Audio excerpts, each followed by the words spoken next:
Okay, here is another cutoff from my mango that I've been working with lately. So let me see if I got it on the camera. Going a little farther.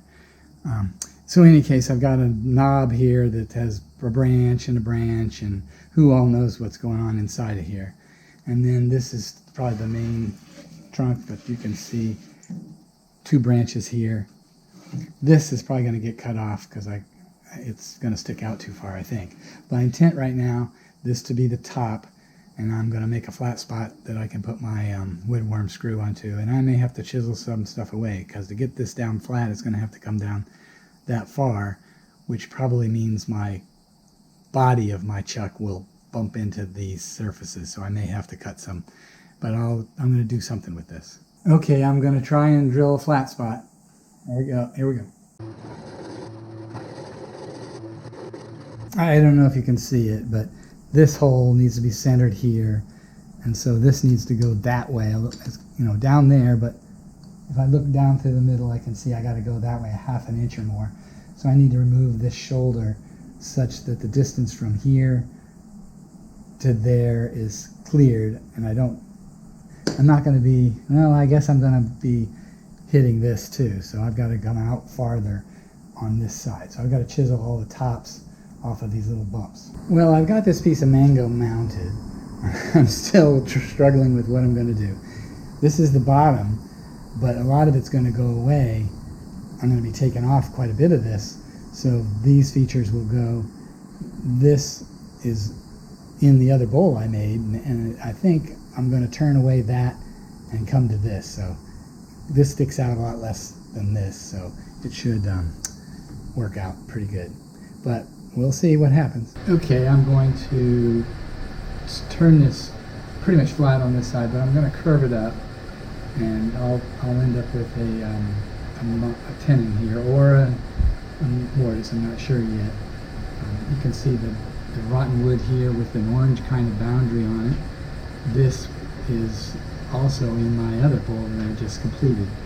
So this is where I am right now.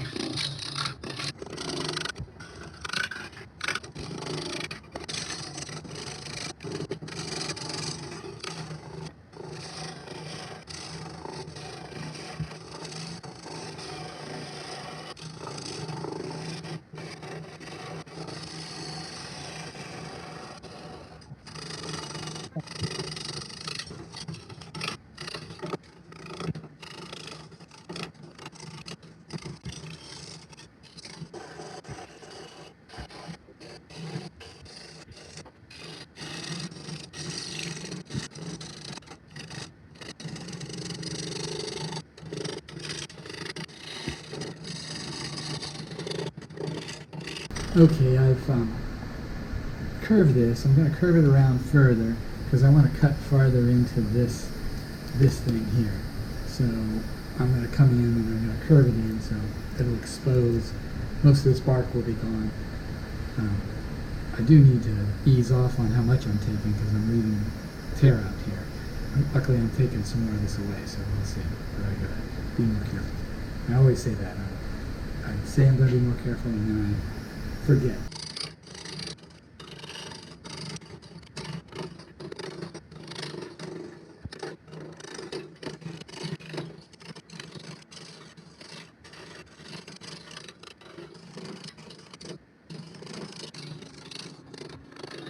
Okay, I've taken all the bark off. I had some that was sticking pretty well, but most of it was coming loose. So I've got the tenon on this side. This is held on with my woodworm screw on this side. Obviously the dishing out should occur on this side. I've got a lot of these nice nubby things, but it depends on how much I take away. Because if I try to make this bowl thin, which I want to do, I may change my mind. If I do that, then obviously that will go away. This will go away because it's inside the half inch or 3/8 of an inch that I would want to make the bowl. Now whether I really do that or not is another story. But you can see a little bit of yellow. This is mango again. You probably can't see these from this angle. This is the pith of a little branch, and it's got. I ran this in the microwave 7 minutes at half power, 1200 watt. So it dried and cracked a little bit. Not too seriously. I don't think it's a real problem. Plus, if I do what I intend, most of that will go away. I just did it a little bit because in reality there's a lot of bulk wood here that needs to be machined away before I worry about whether it's dry or not. But I might dry it more than once along the way. With the woodworm screw though, you got to take the woodworm screw out when you dry it, so you can't be taking it in and out a bunch or you'll probably wear out the hole. These dark areas here and here appeared after I started machining. This is a cutoff from a big bowl that I just made recently, and so these are the other halves of things that were in that bowl. Okay, I've reversed the bowl here. This is a mango again. I've got my woodworm screw still in. I haven't taken it out yet. I've got a tenon on the other side, small tenon. My intent right now is to machine to a thin boundary. However, if I do that, then I'm going to lose this bump and this bump, which are nice features. But, and also all of this swirl, like here, you can probably see it there. Yeah, see all the swirl right there. Those will go away as I machine thinner and thinner. But I'd probably have a hard time keeping this even if I decided to stay with a thick rim, because this is still in the remove area. This might stay, and this might stay, but I'm betting not because the thickness. So all these little knobbies are going to go away, but I think it'll still look good. So I'm going to try and commit to going to at least down to a ½ inch. So we'll see what happens.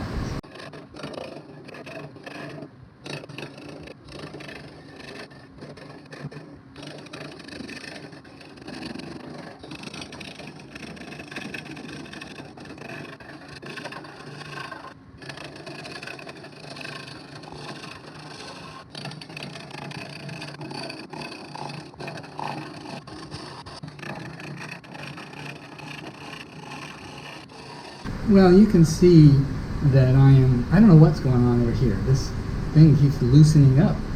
The nut's turning or something. I don't know. but so that's making my tenon not be tight. The other thing that's of interest here is that everywhere except once I get inside of this dimension right here, I am transitioning to air, wood, and so I've got transitions back and forth, and that's going to be most of this bowl turning except down in the meat here in the middle. So there's going to tend to be a lot of vibration, but that's where I am.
Okay, I have another piece of mango. This was a part of one of the other previous pieces, so this feature in particular is probably a mirror image of what was in the other bowl. I've got the tenon here, and I've got to take that off. But first I got to fix, there is a Oh, here. There's a void. This dark area's got a gap. I want to fix that. And I got a couple of little divots here. And this has a crack along the border. So I'm going to put a coat of sanding sealer on and then go back and epoxy, or not epoxy, but a super glue and dust or coffee ground fill these couple of voids. Because it doesn't look, I'd rather not have those voids in this design here. Some of the cases where there are gaps, I don't necessarily fill them. Okay, I'm going to put this coat of sanding sealer, so we'll see how that goes.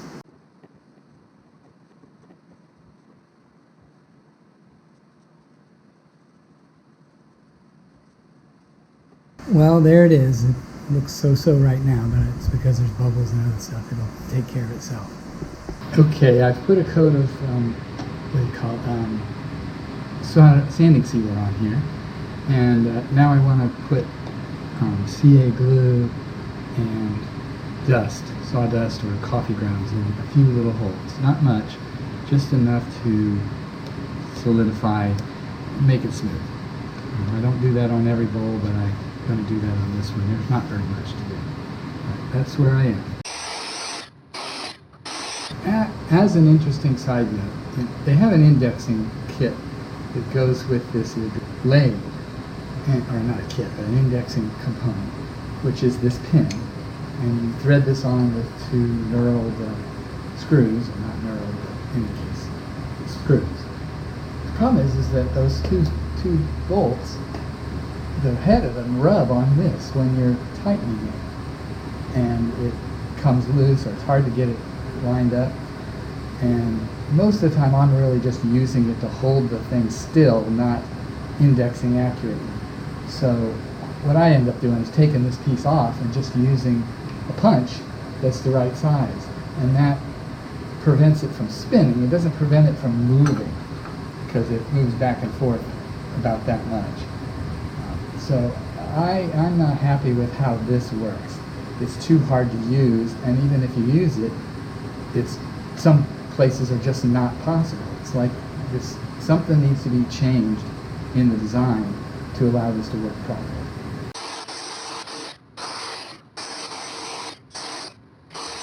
Okay, I'm getting ready to take this tenon off.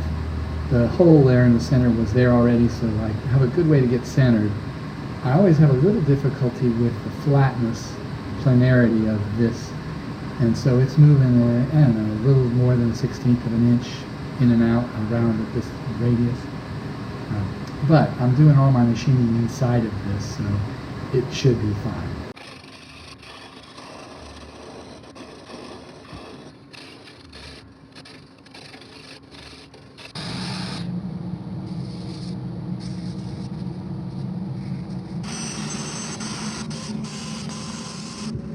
Okay, I'm going to put a coat of polyurethane on here. I've had several coats. Bottom doesn't have any, at least in this area here.